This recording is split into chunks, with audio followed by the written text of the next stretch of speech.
You've heard AM, you've heard FM. Now, tune into DM Radio, the world's longest running show about data. Each week, host Eric Kavanaugh interviews the brightest minds in the world of information management. Want to be on the show? Send an email to info@dmradio.biz. Now, here's your host, Eric Kavanaugh.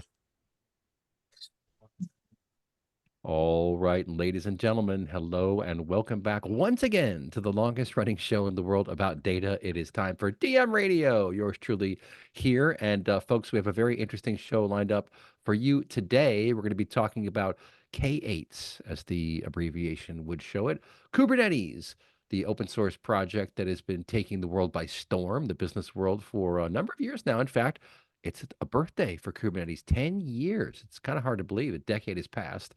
And it's a big deal because Kubernetes really just revolutionized how we design, deploy, and manage applications. It's an open source project that came out of Google. Thought it was a very, very clever project that in many ways, I think, paved the way for what we now call cloud nativity or cloud native applications. And cloud native basically means you should be able to run this program in this cloud or in that cloud or wherever you want to go without having to do significant changes. It was an attempt to abstract away the need for understanding this operating system or that operating system. And there are lots of reasons for that. Obviously, OSs change, and when they change, the applications have to change. I go back in time to all the Microsoft updates, and I guess it was like in the early 2000s, you would buy an application and you could load it for Mac OS or Linux or 13 different flavors of Windows. Like, well, which flavor of Windows do you have? I mean, for IT people, that's not very much fun. Number one, you have to stay on top of what all the different environments are, what they do, what the differences are. But for the people designing applications, that's a real struggle because you have to do all sorts of testing and figure out how to fix this and fix that and make sure it all works like it's supposed to. It's just difficult. And so Kubernetes comes along, levels the playing field, which I think it was a brilliant move, quite frankly. And now it is a de facto standard in the enterprise. So we're going to talk today with a couple of experts. Murli Thirumale is calling in from Pure. And we've also got Sam Breismeister, who's calling in from a stealth company, I believe. We're going to find out what's going on with him in a little bit. But Murli, rather, I'll throw it over to you first.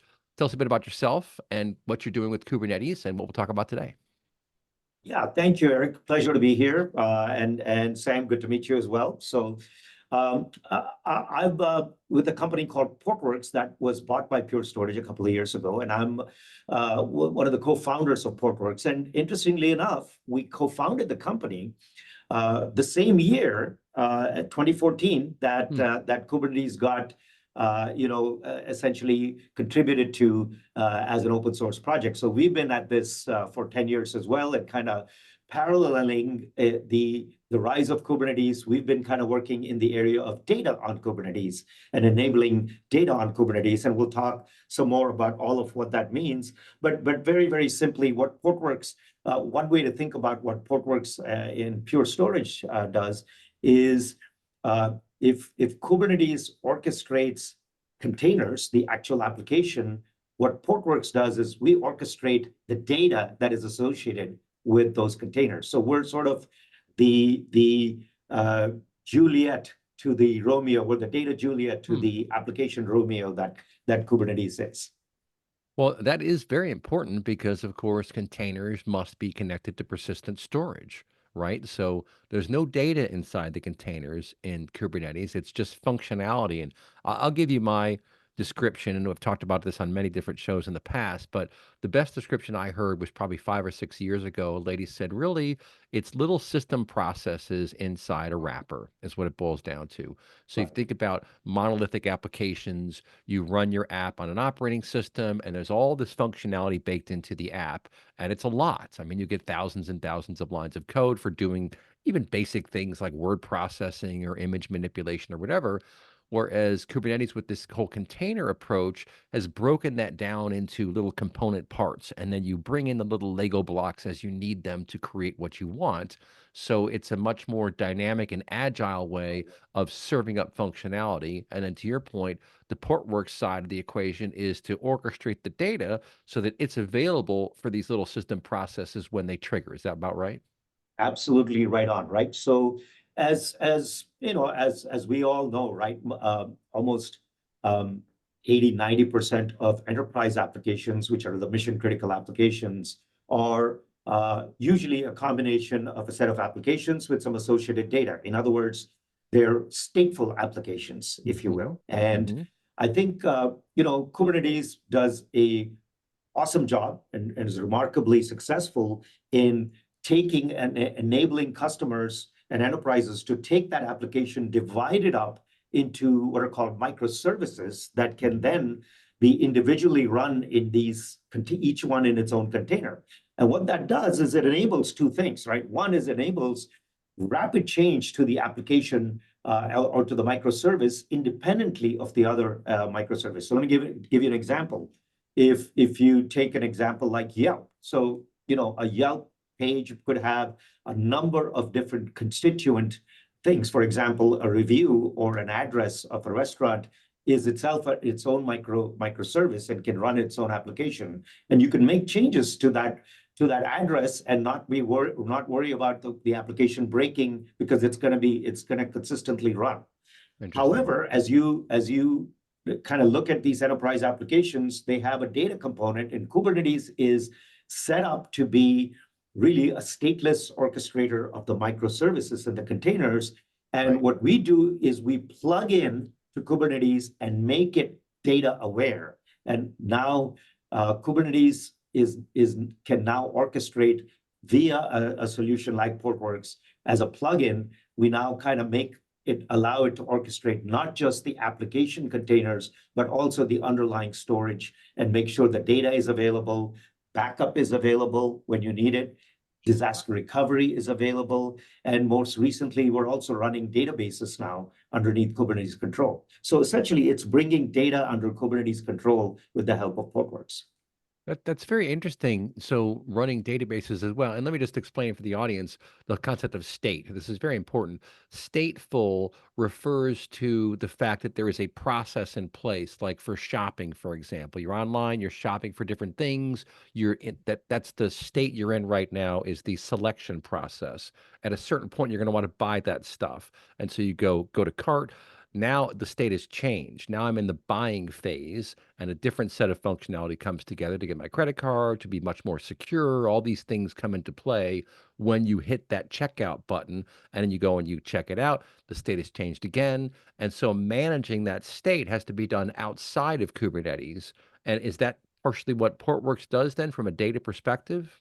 Exactly. So let's take two examples. You had a great example of a shopping example. Let's take a stateless example to make it much more clear, right? A stateless example would be a read mainly application, CNN. I mean, if I go to a CNN and I just kind of, I'm not changing the state by reading the data is the data, right?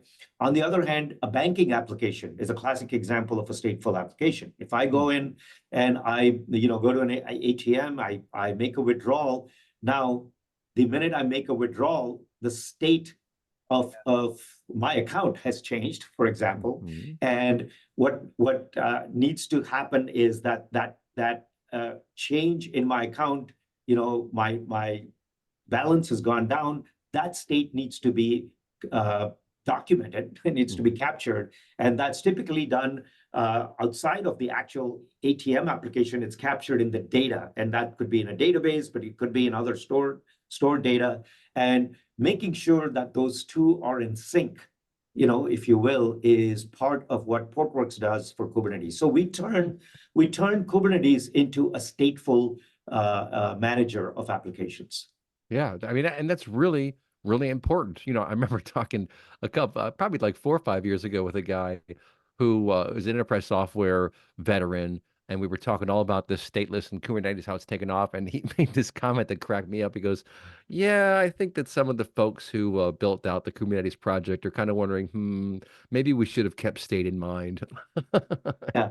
Well, the good news, Eric, is that, with CNCF, which is the organization that is sort of manages all these open source projects, has done a really good job, I think, in opening up Kubernetes with extensions to Kubernetes to allow Kubernetes to kind of do more things. And, 3 examples of that really are a extension called CSI, which is a container, storage interface. So that's an example of now having state being attached to Kubernetes. CNI is an example of networking, and KubeVirt is recently one, which is an extension of Kubernetes that allows it to be managed compute. So really, with the advent of kind of an API-based approach, opening up Kubernetes through these open APIs, then allows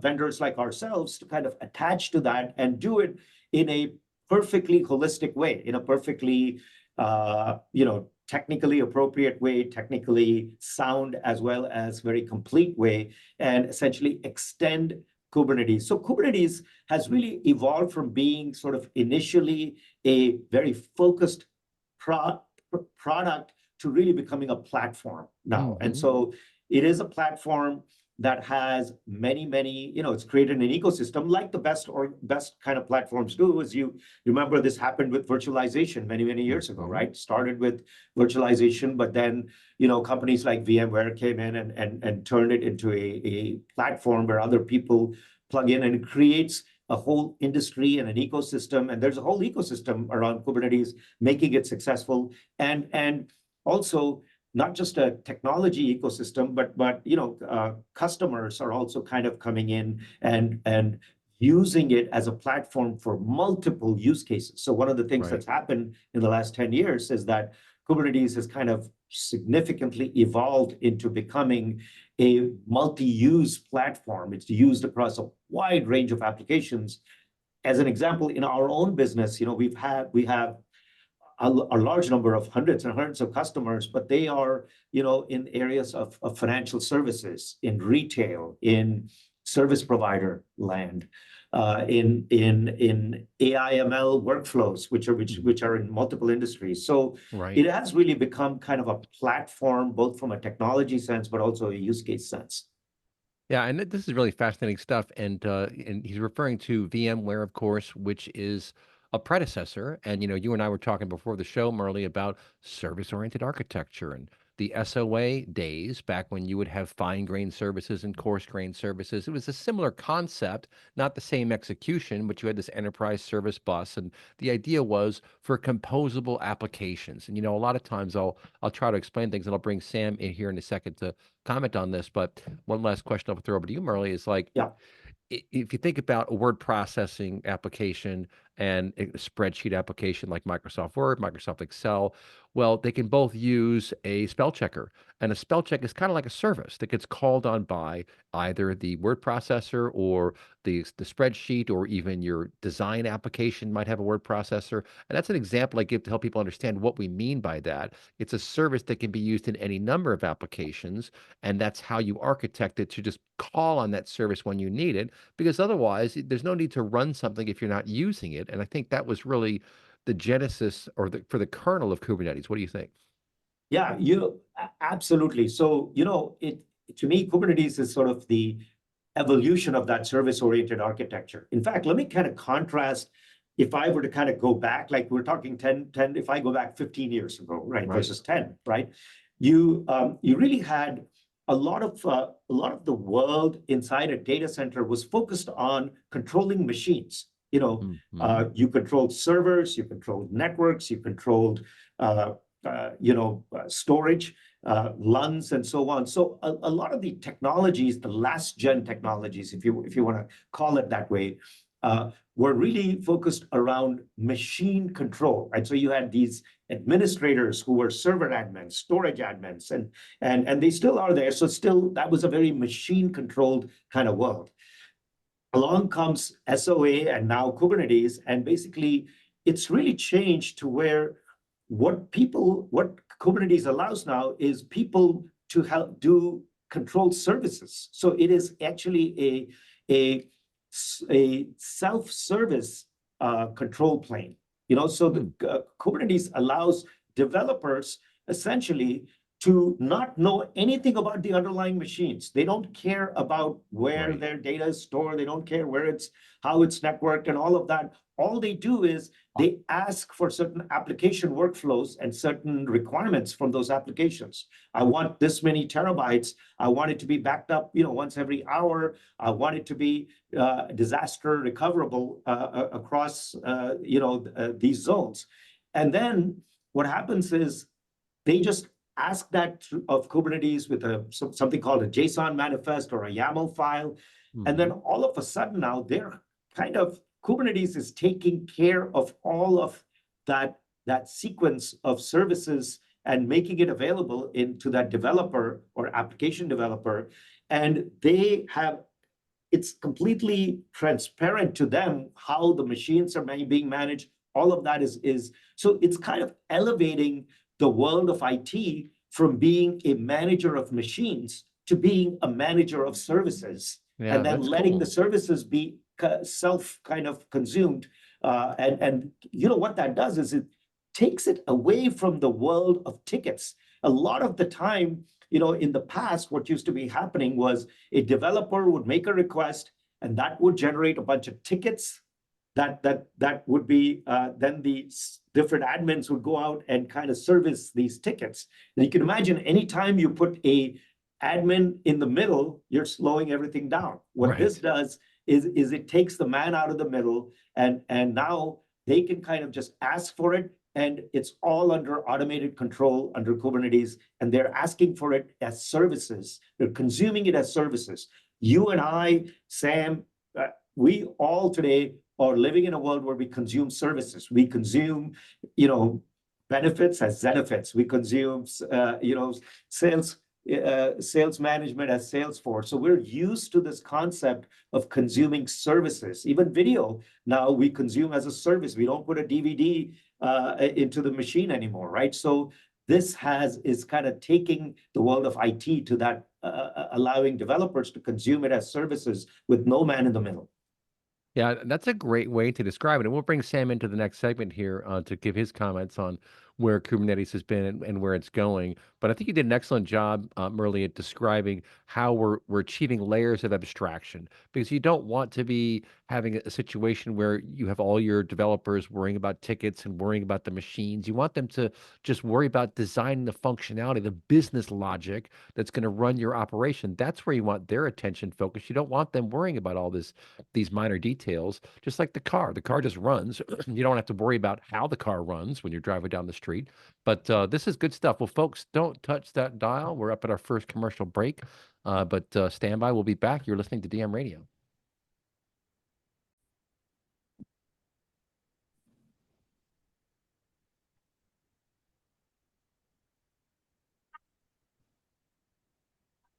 Welcome back to DM Radio.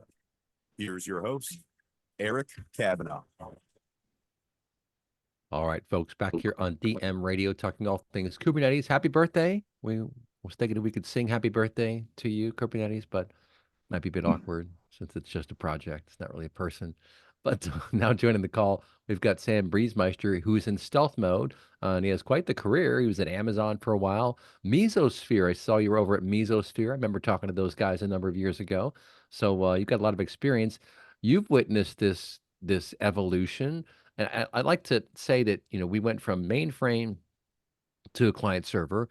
Guess what? Mainframe's still around. So is client server. Then we went to early cloud. That's still around. Then we went to containers. Of course, that's everywhere now.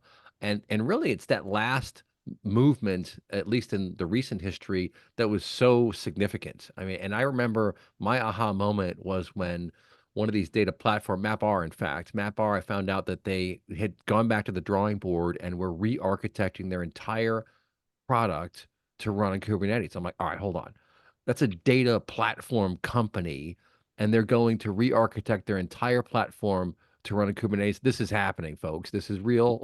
They wouldn't be doing that if it weren't very, very serious. And it's not an easy thing to do. And when you design a monolith, there's a certain architecture, and you kind of think through all the different connections that you can make and paths you can take as you're using the software. So to sort of disassemble or deconstruct all of that and then recompose it in services is not a trivial task. It takes a significant amount of time, and frankly, there are things that are harder to do. There are things that are easier to do.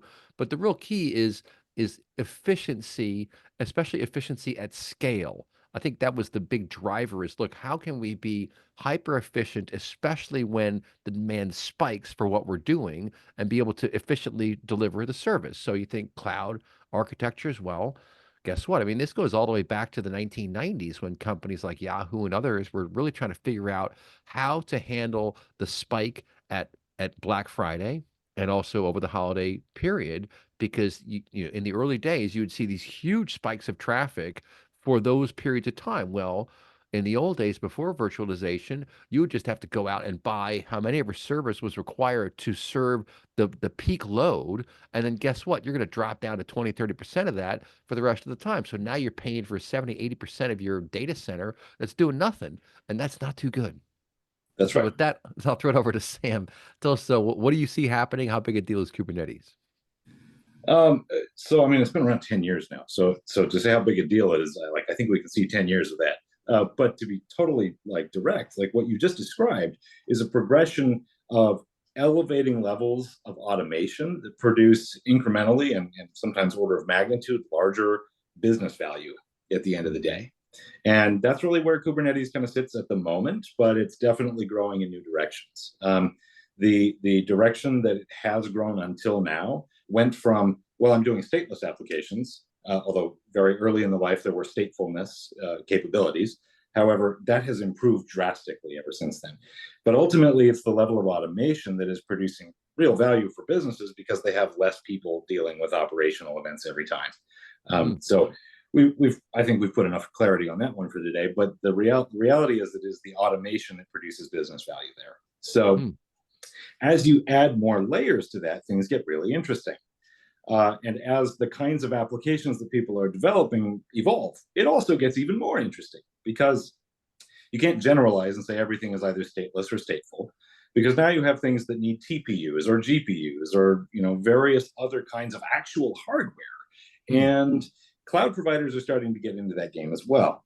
And ultimately, what capabilities Kubernetes is bringing here is the ability to dynamically manage resources of virtually any kind, not just storage, not just the number of pods, not just the network configuration to route traffic to different pods of your microservice or all of your microservices, but also to ensure that there are GPUs available for the pods that you want to run if you're running a GPU-centric workload, for example. And I think that's really kind of the next phase of Kubernetes life. You can see this at recent KubeCon events. There's been a very strong focus on all things AI. But then there's also some movement in the community toward what's called the Workgroup Accelerator. We abbreviate that WG usually. But anyway, its function is to deal with the kinds of problems that new types of hardware bring in that are very much application demanded. That is to say, they're premium resources. Applications have to use them and then release them dynamically. So the Kubernetes community is starting to address some of these needs in new and interesting ways. And I think that's probably the direction that we'll see it continue to advance. I don't think we're at the point yet where we have vendor agnostic solutions for some of this. However, we are really rapidly progressing toward a world where there is more broad compatibility around the ability to deliver certain types of hardware capabilities to certain types of workloads dynamically. Right. I think that's, I would say, in terms of next steps, that's probably where we'll see the most action. Yeah, that's interesting. And, Murli made a really good point that for any software development paradigm, you want a critical mass of attention and traction, because if you're just out there on the fringe doing something that no one else is doing, it's going to be hard for you to incorporate into the mainstream. And so that's why you have these development paradigms that evolve over time. I mean, .NET for a while was extremely compelling for people back in like 1999, 2000, 2001, because it was this new way of doing things. There's the Eclipse Foundation. They've been around forever and a day. There are lots of different movements around how you develop, but the key is you want to have a critical mass of developers. And that's, I think, one of the real beauties of open source. Would you agree that the open source movement itself is really foundational in opening these doors and really fostering this kind of industry-wide collaboration? Absolutely. And I actually want to go back to your previous comment about singing "Happy Birthday" to Kubernetes. You said it would be awkward because it was a project, but actually, the leadership that founded the project had commented on this recently, and simply put, it wouldn't exist without the people. Right. And so it's 10 years of people's hard work. Yeah. But it's, often there's vendors involved, things like that. But at the end of the day, if it weren't open source, it wouldn't be where it is. And the Cloud Native Computing Foundation is a critical part of that story because it supports the growth of the ecosystem by bringing more things into a level of maturity under an open source model, which requires involvement of multiple vendors and things like that. So you quickly develop standards. And then if there's room for innovation beyond the standard, you still get multi-vendor support. Right. So, yeah. No, that makes a lot of sense. And, open source, I'm old enough to remember the Hadoop wars between Cloudera and Hortonworks. And us analysts, the media people on the outside, were kind of scratching our heads watching this going, come on, guys. Why are you fighting over this stuff? And there was a point at which there were like 6 different distributions of HDFS. And it's like, do we really need that? Like, the short answer is no, we don't. And so I think once a standard is accepted and adopted, it is good to just kind of focus on that. Not that someone can't come along and disrupt again, but if you look at the complexity of what Kubernetes does, it feels to me like it's here for the long haul. I mean, and Murli talked about the ecosystem that's building around it. It is an accepted standard. I mean, it's like Linux. Linux is an accepted standard. And I remember learning this when I was working for the Data Warehousing Institute back in 2005. Oracle came out with some new database, and the first OS that it served was Linux. And I remember asking one of the analysts, like, why would that be? And he explained that, Linux is now the new standard. And guess what? Open source, right? Because when the foundation is open source and we can all agree upon it and we can all work around that, that allows us, we even talked about this in the first segment, to focus on the business logic that helps our company so you don't have to worry about everything underneath there. Isn't that right, Sam? That's exactly right. And it actually creates room for innovation as well, because it allows for rapid adoption of new innovations. So, for example, in the Pure situation, they've got CSI drivers, and there's actually many other CSI drivers for different storage solutions, but Pure brings a unique set of features. And what that really means is that people can use a CSI driver of various different vendors, and in different environments, they might have to. But in certain environments, if they can use Pure's CSI driver, there's a strong value proposition specifically for that one vendor solution, but it fits the standard, so it's easy to adopt. Right. So there's a lot of strengths in just the standardization movement that's happened under Kubernetes and ultimately the Cloud Native Computing Foundation. But that standardization itself creates value in a broad ecosystem because it creates that room for innovation and easy adoption. So, yeah. I think there's a lot to be said for that. But I think what's also interesting is that because there's a variety of models that have been kind of in really development paradigms that have been standardized through Kubernetes, not only can you innovate at like the lower layers for standards of providing storage, kind of like POSIX did for Unix and Linux, CSI has done in large part for Kubernetes.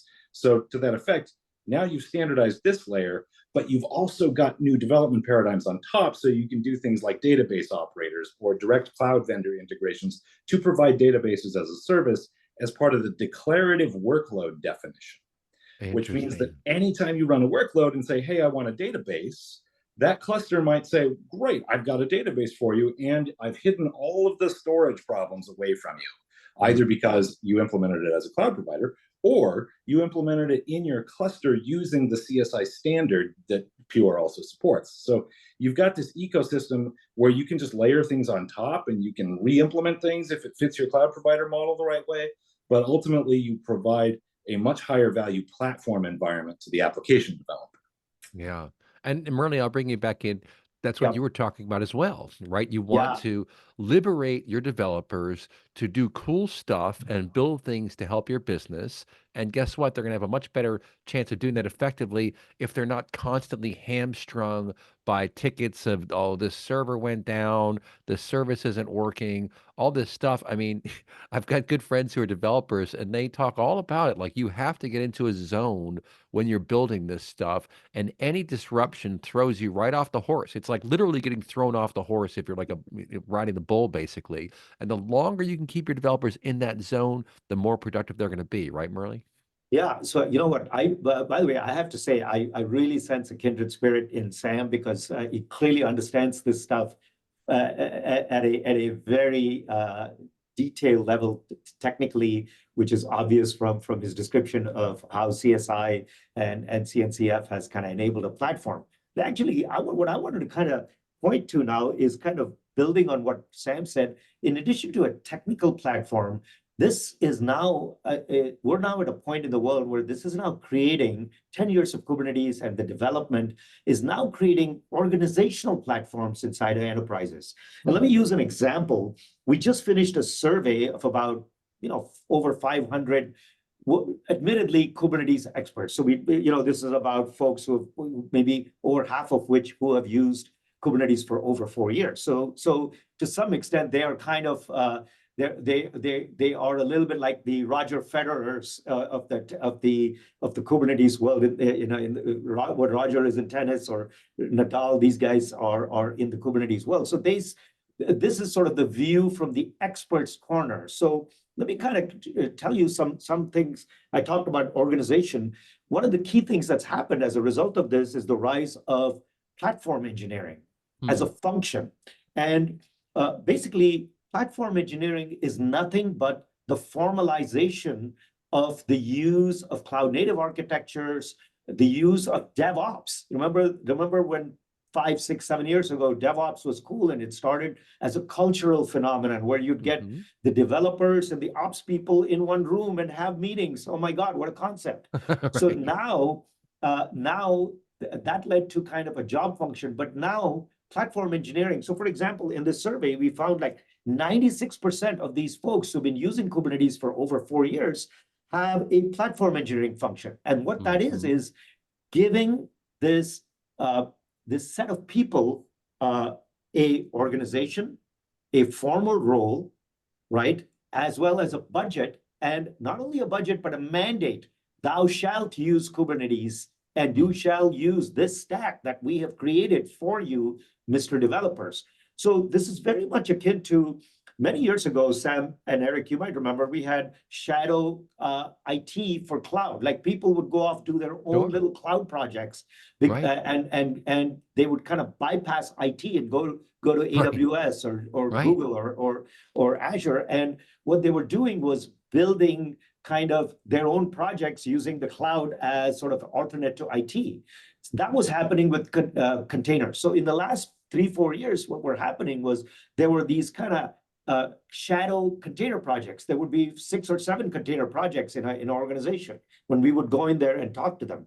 Well, now what has happened is all those projects have now been consolidated, and there is an organization called Platform Engineering that's responsible for that. Now, they're responsible for a lot more than just Kubernetes technology. They're responsible for the CI/CD pipeline. So it is a platform that is broader, but is fundamentally anchored around Kubernetes and cloud native technologies. And I'll tell you, what we find is that platform engineering has several benefits, right? There is a business benefit, obviously, to the organization, because now, essentially, instead of creating this little bumpy road that each of them was doing, they have these right. paved roads that a platform engineering team has created, which allows them to use what's called the golden path to go from point A to point B very much faster, because now somebody else is creating the bridge using Kubernetes and other technologies and all of that.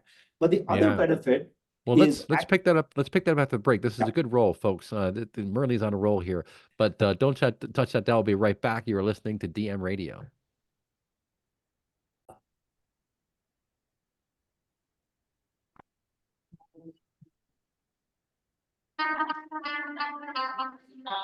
Welcome back to DM Radio. Here's your host, Eric Kavanaugh. All right, folks, back here on DM Radio. Happy birthday, Kubernetes. That's what we're talking about today. Your host here, Eric Kavanaugh. We've got Sam Briesmeister in a stealth project, and we've got Murli Thirumale, who was just on a roll there talking about the golden path. And it's very, very interesting stuff, because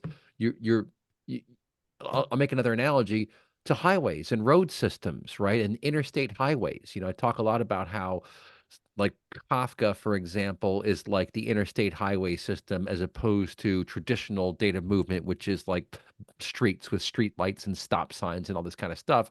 And what you're talking about is how this platforming engineering group can really pave these nice roadways for developers and teams to go build stuff because they don't have to worry about all the little nuts and bolts and the different annoying parts of the process. They just get a car that they can drive in, right?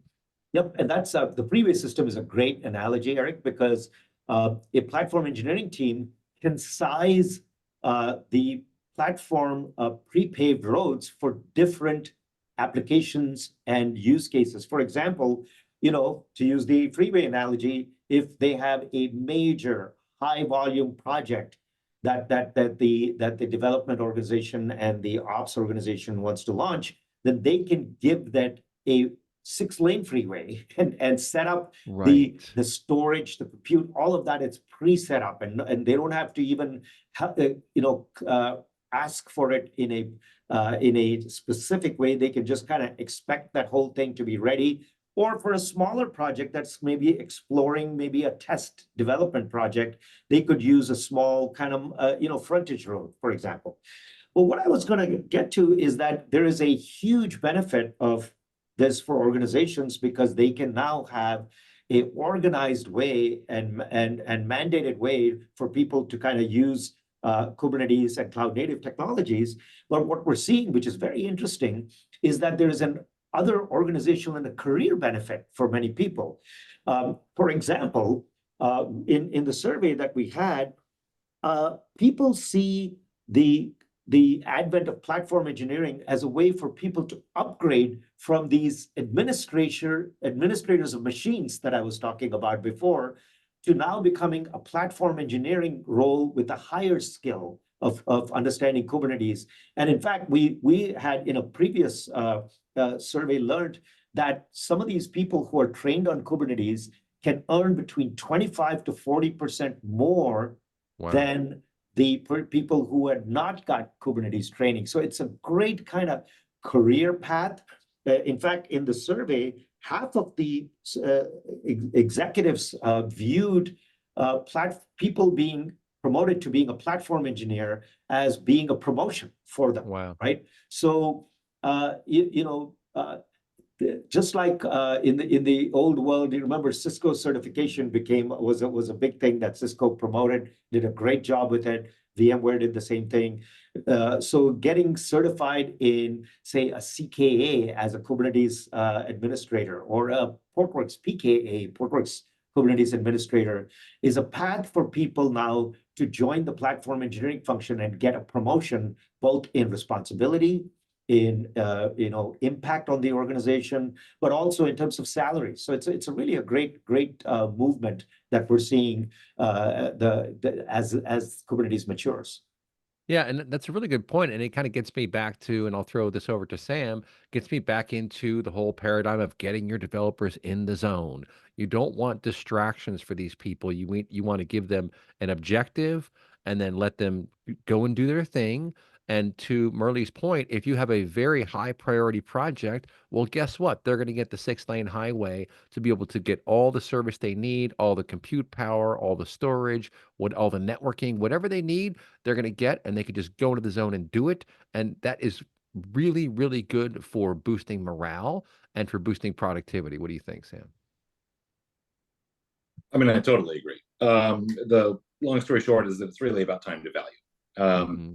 The reality is that focused engineers who aren't dealing with random operational problems will be much more productive and produce better quality code the first time with focus.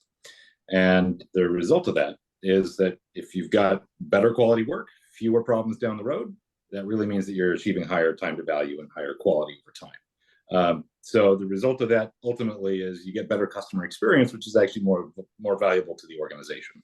So there's a lot of interesting knock-on effects from this, but at the heart of it, it's really about getting value to customers faster and setting up the organization to do that and improve constantly toward that. Yeah, and I'm guessing, Murli, I'll throw this one over to you.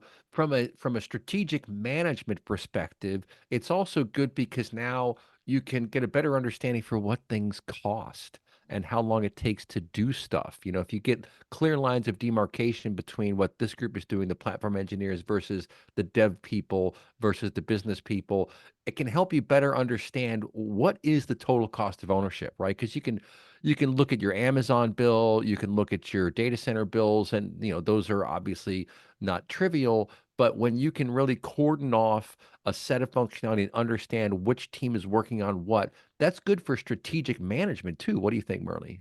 Absolutely right. So, a platform, as the name indicates, is that there could be multiple uses of that platform and multiple use cases, right? I think we find now that there are multiple users and use cases. So, for example, a large bank could have a payment kind of application running. You could have interbank transfers. You could have fraud detection. You could have AI ML analytics all running with different user groups and different namespaces, technically, that commandeer different parts of the platform and different extent of uses. And one of the things that is happening is not only is it a way for people to share this infrastructure and dramatically reduce costs, but also now they're building in chargeback mechanisms. So, you use a 6-lane freeway, you're going to get charged a lot more than somebody who's using the frontage road, for example, right? So that level of platform engineering kind of creates not only a rapid, improvement in the quality of the offering, but it also creates a way to be able to kind of allow IT to monetize what they're offering. It is the private cloud, right? It is the version of AWS inside your organization, but very much tailored to the extra capabilities that these use cases have. And frankly, in many ways, a lot more secure because you don't have the concerns of the data leaving the four walls of the organization, so to speak. So there's security benefits, there are performance and productivity benefits, but there's also the ability to kind of contain costs and monetize it and allow IT to have that monetization model. That's a really, really good point too, because again, understanding the value, we talk about time to value. Okay, what's the value? Can I see the value? And if you can get to the point where you can actually understand the financial impact of this project to your clients, to your customers, to the business, that's a big deal. Now, again, from a strategic management perspective, where do we invest our dollars? You look at the world today. I mean, we did a show earlier this week all about the innovator's dilemma. Like, well, what do I do now? What do we do when everything is changing all around you? That's a very, very challenging situation. And to be able to understand the impact of your time, of your teams, of what's being built is hugely valuable. And folks, the survey that Murli was talking about, you can find the results in this report, the Voice of Kubernetes Experts Report 2024, the data trends driving the future of the enterprise. If you just Google that, I'm sure it'll get you to a place where you can take a quick look at it. And Sam, we got about a minute and a half before the end of this segment. It's all, like you said, time to value, and it's all about knowing what the value is, right? Yeah, that's absolutely right. And that measurement of value is where we get back into old school analytics too. But like ultimately, you have to understand what your users are actually doing on your platform. And when you understand the value to your user and the cost of getting it there, you have a pretty clear story for like what the ROI of every given investment actually turns out to be. But really, time to value is the measure that we should be optimizing for in platform games. But ultimately, as a business, if you're going to think strategic management, you got to understand the ROI on the user side too.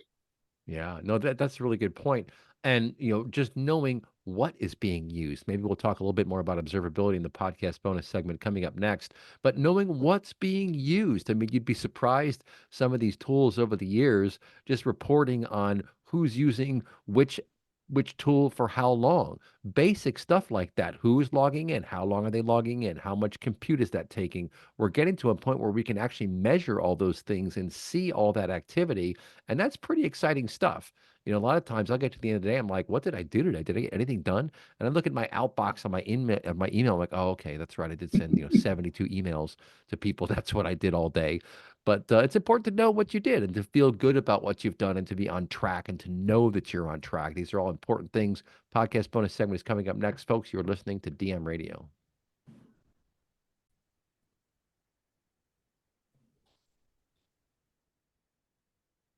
All right, folks, back here on DM Radio, talking all things Kubernetes. It's a wonderful open source project and that has really revolutionized how enterprise software is designed, composed, delivered, managed over time. Really, really cool stuff. And we've been talking to Murli Thirumale from Portworx, which is now part of Pure. And I've been very impressed, by the way, Murli, with Pure and everyone I've worked with over the years from Pure Storage. And one thing I like about it is the consultative approach that your teams take when working with clients. Because, I mean, if you look at Pure Storage, it's a hardware play. So usually hardware is like, all right, just take your stuff and get out the door, right? That's usually what the hardware people are like. That's not the case with Pure. And I've seen this from many, many different people I've talked to, because you really come into a client environment and you look at what they have and you use the hardware and the software that goes along with it to open new doors and to find pathways to solving things. And that's a great segue to talk about AI and ML. And I think everyone has their mind wrapped around or trying to wrap it around AI these days and everything you can do. I think sooner or later it's going to touch every aspect of enterprise computing. So the question is, how do we get there? And let's face it, AI workloads are complex, they're expensive, they are GPU intensive. They, if they break, I mean, there are all kind of things that can break that are going to cause you all kind of trouble. So maybe let's talk about some of the use cases. Where do you see Kubernetes enabling the next set of use cases, especially around AI? Murli, go ahead. Yeah, the survey we did kind of had some interesting results there. Over the next 5 years, 80% of new applications are going to be built on these cloud native platforms, using platform engineering. And in this survey today, the folks who are sort of the leaders in Kubernetes use look at the data here. Databases are 72% of the workloads. Analytics are 67%. AI ML is 54%. Obviously, it adds up to more than 100 because some of these things overlap, right? So without a doubt, analytics, AI ML are applications that naturally lend themselves to a Kubernetes and a cloud native container platform. And the reason for that is very, very obvious, right? First and foremost, if you think about it, right, the data scientists are very much exactly that. They're focused on building models and building better data science. And they are really not experts in infrastructure. So the separation of function of let me go focus on my model, let me keep improving my model. By the way, I could make 10 changes to my model just today. And I can, if it is running in a microservice in a container, I can commit that model change as often as 10 or 15, 20 times a day without having to worry about sort of the rest of the system, because that's I know it's gonna run.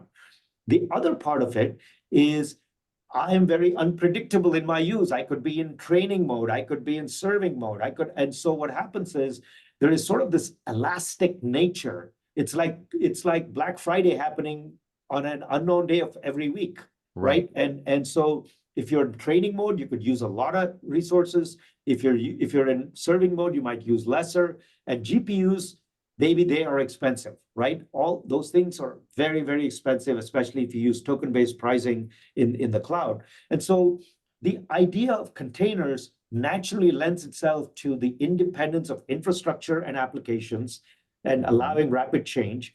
The other thing it does is it has it allows elastic use. Kubernetes enables, through Sam's automation example before, that it allows you to be its automated elasticity built in. So all of that means that cloud native architectures and containers are ideally suited for AI modeling, analytics, and so on. And we're seeing that evident, and it's essentially kind of the default architecture for AI ML applications. Yeah, that's a really, really good description you just gave, Murli, and I'll throw this over to Sam for some final comments here.